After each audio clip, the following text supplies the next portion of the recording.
Salut à tous et bienvenue sur notre chaîne. Inter, entre transition et ambition. Le mondial des clubs ne pardonne rien, et l'Inter l'a rapidement compris. Sur un terrain sec, sous une chaleur accablante et face à un adversaire coriace venu d'un autre continent, les Nerazzurri ont dû batailler pour un match nul face à Monterrey. Ce résultat, bien qu'imparfait, cristallise un moment charnière pour le club milanais, une période de transition, de doutes mesurés, mais aussi d'espoir lucide. Cristian Chivu, propulsé à la tête de l'équipe dans un contexte tendu après le départ de Simone Inzaghi, incarne cette volonté de renouveau. À la fois lucide et ambitieux, le technicien roumain ne cherche ni excuses, ni raccourcis. Nous avons été proactifs, l'équipe a tout donné, des phrases récurrentes, mais jamais creuses. Il sait que le chantier est vaste, adaptation à une défense en zone, ajustement tactique, intégration des recrues et gestion d'une fin de saison éreintante. Autour de lui, les cadres répondent avec la même sincérité. Lautaro Martinez, capitaine sans détour, parle d'un tournoi difficile, d'un terrain lent, mais refuse le fatalisme. Enrique Mkhitaryan, Matteo Darmian, Carlos Augusto, tous savent que la marge de progression existe, mais que le temps presse. Pendant que Beppe Marotta rappelle que l'avenir se construit déjà avec Chivu, l'équipe, elle, tente de se trouver une identité nouvelle sans renier ses bases. L'enjeu dépasse le simple tournoi, il s'agit de prouver que l'Inter peut évoluer, apprendre, gagner, même en plein bouleversement. Ce n'est pas encore l'heure des bilans, mais celle de la lucidité, du travail et, surtout, de la cohésion. L'Inter est entré dans son mondial avec des doutes, mais aussi avec la volonté farouche de transformer cette transition en tremplin. Bienvenue dans l'univers Nerazzurro. Chivu, nous avons été proactifs, mais le physique a un peu manqué. En conférence de presse après le match nul entre Monterrey et l'Inter, Cristian Chivu a livré son analyse. Je connaissais leur façon de jouer, même si on ne s'attendait pas à ce qu'ils alignent 3 défenseurs centraux. C'est une équipe expérimentée. De notre côté, nous avons bien réagi après le but encaissé, et nous nous sommes créés plusieurs occasions. En seconde période, nous aurions pu marquer le deuxième. Sur la défense en zone sur les coups de pied arrêtés. C'est une idée que j'ai partagée avec les joueurs. Nous avons décidé ensemble de changer notre manière de défendre sur ces phases, car en marquage individuel, les adversaires vous déplacent facilement au premier ou au second poteau. Peut-être que nous aurions encaissé même en défendant à l'homme. Aujourd'hui, nous avons essayé. Nous avons été proactifs pendant une grande partie du match. Mais avec les forces limitées qu'il nous reste en cette fin de saison, on a souffert physiquement. Je ne cherche pas d'excuses, mais les joueurs ont toujours montré de l'envie et du respect pour l'adversaire. Concernant les nouveaux joueurs, Susic et Luis Enrique, ils ont fait un entraînement et demi avec nous. Il est trop tôt pour les juger, mais j'ai vu de bonnes choses. Ils se sont immédiatement montrés disponibles. Et sur le résultat, de la gêne après un nul contre Monterrey. Non, nous n'avons jamais honte de ce que nous faisons sur le terrain. Le football ne suit pas toujours ce qui est écrit sur le papier. Cristian Chivu a aussi analysé la prestation de ses joueurs au micro d'Inter TV. Nous avons essayé d'appliquer ce que nous avions préparé, remonter un peu le bloc et mettre la pression sur l'adversaire. Tant que nous avions de l'énergie, nous l'avons fait avec intensité. Mais nous avons manqué de fluidité dans notre jeu, et leur ligne défensive nous a surpris plusieurs fois avec des hors-jeux. Chivu poursuit. Nous avions le contrôle du match, mais notre domination était trop lente. Nous avons créé des situations dangereuses, mais il a manqué de l'agressivité dans la surface.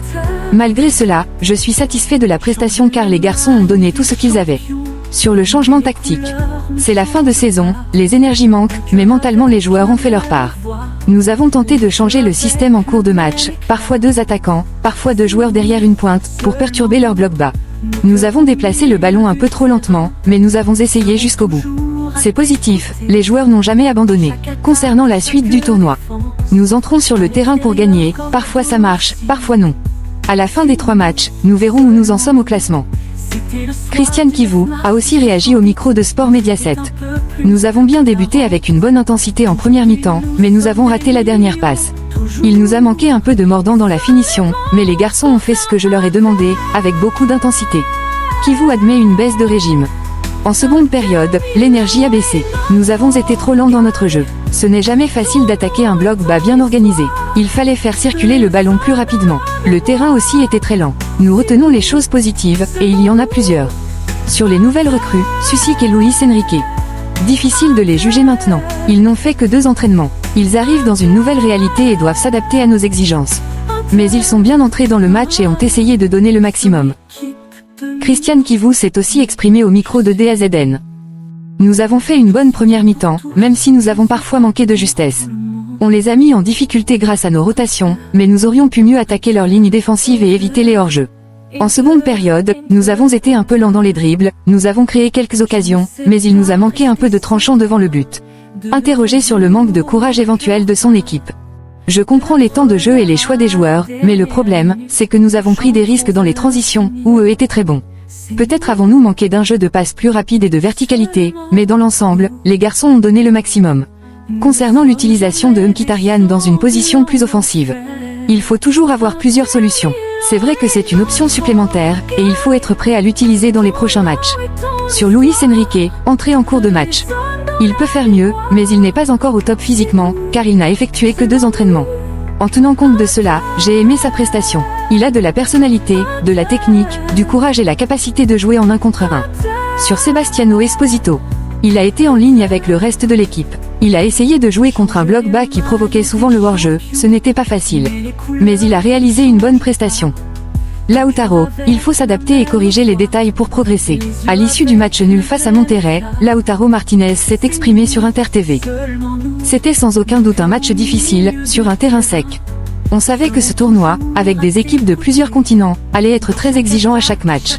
Il poursuit sur le but encaissé. On a concédé sur un coup de pied arrêté. C'est une nouveauté sur laquelle on travaille, car on défend maintenant en zone. Il faut s'adapter et s'améliorer dans ces situations pour ne pas encaisser. Sur son état de forme. Je me sens bien, on travaille bien. Ça ressemble à une préparation estivale, même si ce n'en est pas une. On doit progresser et réagir vite, mais je repars avec des sensations positives. On a bien fait circuler le ballon. Le terrain sec ralentissait un peu le jeu, mais on doit s'y adapter. Je reste positif, je pense match après match. Maintenant, il faut récupérer, analyser ce qu'on a bien ou mal fait et continuer à apprendre, notamment à mieux se connaître avec le coach et les nouveaux joueurs. Lautaro Martinez a aussi pris la parole au micro de DAZN. Nous avons bien joué, le terrain était un peu sec, et cela nous a posé des difficultés pour faire circuler le ballon. J'ai déjà disputé la Copa América ici, et c'était pareil. Mais c'est le choix qui a été fait, il faut s'adapter. C'était notre premier match, je suis satisfait et tranquille, sur la capacité de l'équipe à réagir. On a encaissé un but sur coup de pied arrêté, et c'est un aspect sur lequel nous devons progresser. Nous avons commencé à défendre en zone, ce qui est nouveau pour nous. Il faut continuer à avancer, le tournoi ne fait que commencer, et nous devons encore beaucoup progresser. Lautaro Martinez s'est aussi exprimé au micro de Cadet Nasser. Le mondial des clubs n'est facile pour aucune équipe, nous le savions. On affronte des équipes de tous les continents, donc nous devons nous améliorer.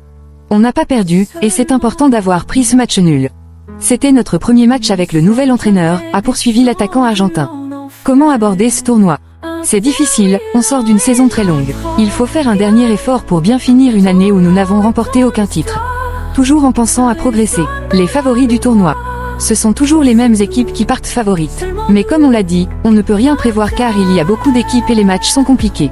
Il faut bien se préparer et bien récupérer. Que penses-tu de l'Atlético et du Real? J'ai beaucoup de coéquipiers et d'amis à l'Atlético, ils doivent faire leur part. C'est une grande équipe, tout comme le Real Madrid. Mais nous, on veut rester concentrés sur nous-mêmes et sur ce qui vient ensuite. Mkhitaryan, nous devons travailler davantage et regarder vers l'avenir. Henrik Mkhitaryan s'est exprimé au micro de Sport Mediaset après le match nul entre l'Inter et Monterrey, lors du premier match de ce mondial des clubs. Nous voulions gagner ce premier match. Ce n'était pas facile, nous nous sommes créés quelques occasions, nous aurions pu tuer le match plus tôt, mais c'est ça, le football. Il faut travailler davantage et regarder devant. Ce ne sera pas simple, mais nous sommes une équipe et nous devons nous battre ensemble pour l'avenir. Mkhitaryan garde néanmoins un esprit positif. Nous avons du temps pour récupérer et analyser ce qu'il faut améliorer. J'espère que nous ferons de notre mieux pour battre les Urawa Red Diamonds. Carlos Augusto, le groupe est fort, nous savons ce que nous devons faire. Au micro de Sport Italia, Carlos Augusto a commenté la prestation de l'Inter face à Monterrey. Nous avons mal commencé, il faisait chaud et le terrain était particulier, mais ce sont des excuses que je n'aime pas donner. Nous avons su nous adapter et créer des occasions. Il faut rester concentré sur chaque ballon, car les équipes sud-américaines sont toujours difficiles à jouer. Maintenant, il nous reste 2 matchs à gagner, sur l'impact de la finale perdue de Ligue des Champions. Ce sont aussi des excuses. Un nouveau staff est arrivé avec de nouvelles idées. Moi, je suis revenu de la sélection et je n'ai eu que 3 jours d'entraînement. Mais ce groupe est intelligent et sait faire face aux difficultés. La défaite contre le PSG a fait mal, mais c'est du passé. On doit suivre notre route. Sur Kivu. On a peu de temps ensemble, mais il a su amener de la confiance et du respect après la dernière défaite. Comme je l'ai dit, le groupe est solide, et nous savons ce que nous avons à faire. Sur l'arrivée de Luis Enrique. C'est un frère. Entre Brésiliens, on s'entend toujours bien. Ici en Italie, il y a beaucoup de travail tactique, mais il peut vraiment s'en sortir et bien faire. Carlo Augusto a aussi pris la parole au micro de Sport Mediaset. Je connais bien les équipes sud-américaines, elles sont toutes comme ça, jamais faciles à affronter. Ce sont des équipes qui se battent sur chaque ballon, c'est pour cela que nous devons rester attentifs. On s'est créé des occasions, il faut en profiter davantage. Le match nul n'est pas mauvais, mais nous sommes l'Inter et nous devons gagner. Maintenant, place aux 2 prochains matchs. Quel ressenti après cette rencontre marquée par la chaleur? C'est une compétition nouvelle pour tout le monde. Il faisait très chaud aujourd'hui, mais pas seulement pour nous, aussi pour eux. Je n'aime pas chercher d'excuses. On a mal commencé, puis on a trouvé nos automatismes, on a créé du jeu mais on n'a pas su concrétiser nos occasions. Maintenant, il reste 2 matchs, on va jouer et on verra la suite. Carlos Augusto a aussi livré ses impressions au micro de DAZN. Les équipes sud-américaines sont dures à affronter, elles se battent sur chaque ballon. On a mal commencé, puis on a trouvé nos repères. On aurait dû profiter des occasions et l'emporter, mais il nous reste encore 2 matchs. On verra ensuite, sur les conditions de jeu. Le terrain ne nous a pas aidé à faire circuler le ballon, comme l'a aussi dit Lautaro. Oui, c'était un terrain différent, il faisait très chaud. Mais ce sont des excuses que je n'aime pas donner. C'était pareil pour tout le monde. C'est sûr qu'un terrain comme ça rend le jeu moins fluide. Mais à nous de faire mieux. Sur le nouveau système tactique. Je me suis bien senti. Le nouveau staff a apporté des idées qu'il faut assimiler. Je me suis entraîné 3 jours, mais je me sens bien avec le groupe et le staff. Il faudra du temps, mais on connaît notre force. On doit continuer dans cette direction. Darmian, nous devons encore travailler, dès demain on pensera au prochain match. Interrogé par Sport Italia après le match nul face à Monterrey, Matteo Darmian a livré son analyse. Nous avons essayé de mettre en œuvre ce que le coach nous avait demandé. En première période, avant le but encaissé, nous n'avons pas trop souffert. On a concédé sur coup de pied arrêté, et revenir dans ce genre de situation n'est jamais facile. On y est parvenu, puis en seconde période, nous avons tenté de mieux faire circuler le ballon, on a créé quelques occasions mais sans parvenir à marquer. Il faut continuer à travailler, et dès demain, on pensera à la prochaine rencontre. Concernant l'arrivée de Kivu, le défenseur ajoute. Il a tenté de nous faire comprendre ses intentions, ce ne sont pas des choses totalement nouvelles. C'est normal qu'on ne soit pas encore à 100%. La saison touche à sa fin, mais nous savons que nous pouvons faire mieux. On va essayer dès le prochain match, sur les coups de pied arrêtés. On s'est positionné en zone, mais clairement il faudra encore y travailler. On connaît l'importance des coups de pied arrêtés, aussi bien pour nous que pour nos adversaires. Il faut rester concentré, peu importe ce qu'on défend en zone ou en individuel. Marotta, Inzaghi, il fait partie du passé, on regarde vers l'avenir avec Kivu. Présent avant le match contre Monterrey, le président de l'Inter, Beppe Marotta, a commenté sur Sport Mediaset le départ de Simone Inzaghi vers Al Hilal et les récentes déclarations d'Esteve Calzada. Ce genre de déclaration va et vient, tout comme les démentis. Nous avons pris acte de la volonté de l'entraîneur. Cela appartient au passé. Nous ne ferons pas d'analyse approfondie. Aujourd'hui, nous sommes ici, c'est soit le début soit la fin d'une saison, une transition entre l'ancien et le nouveau cycle. Ce qui compte, c'est l'honneur de participer à cette compétition, surtout avec Christian Kivu. Et le mercato. Avec Osilio et Baxin, nous travaillons depuis des mois pour identifier les bons profils. Certaines opérations sont déjà conclues, d'autres le seront d'ici un mois. Mais ce qu'il faut souligner, c'est notre volonté partagée par la propriété de conserver le noyau dur de l'équipe. Merci d'avoir suivi cette vidéo. À très bientôt, et Forza Inter. C'est nous, seulement nous, c'était le soir.